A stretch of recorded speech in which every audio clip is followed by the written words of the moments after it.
My name is Bob Hale, and this is my brother Rick Hale, and we're the owners of Hale Brothers Farming.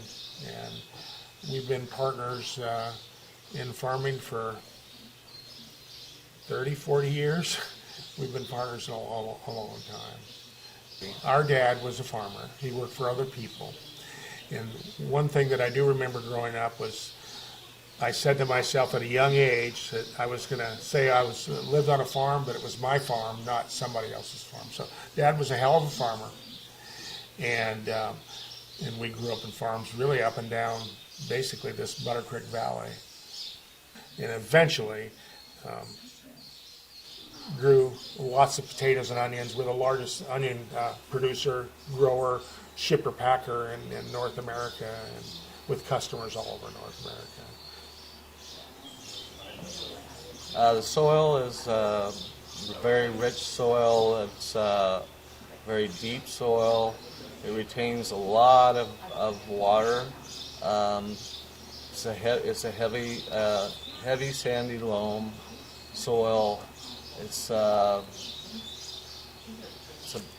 anywhere from 15 feet deep, 10 to 15 feet deep, with a gravel layer below that, so it's well drained. And that's what makes it so well for root crops or bush crops or anything else. We don't have any subbing or anything like that. It's all well drained, heavy soil. I would say that it holds between 2.8 and 3 inches per foot of water. It has so to me, it's got physical attributes or physical components that make it a hell of a farm and a good place to grow crops. But I also have a little sentimental value, but I think it's aesthetically. It's in a nice setting in the Butter Creek Valley, beautiful views, good bird hunting. It's just a pretty spot. We originally, when we bought the farm, we had the Butter Creek rights, which are flood rights from snowmelt.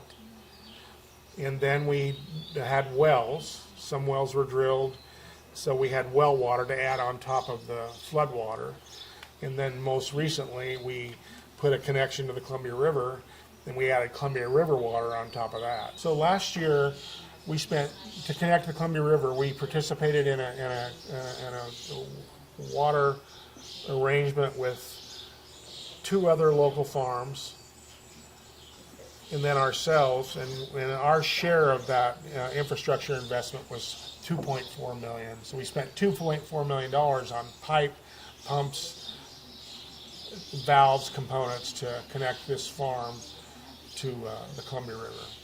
We probably spent the last 10 years working on that process. Well, the good thing about our soil as far as berries go is it's very deep, well-drained soil, and well-drained soil is crucial in blueberries because the excess water they do not like at all. The soil is deep and holds a lot of water, and so you can maintain consistency on your watering for your berries. The other thing is the valley itself is the temperatures in the valley. Generally, when we have high temperatures or just normal temperatures, in the evenings, this valley will cool down sometimes 10 to 20 degrees lower than the areas around it. This year has been a very hot year. We've had record-setting temperatures, and there are other berries in the area.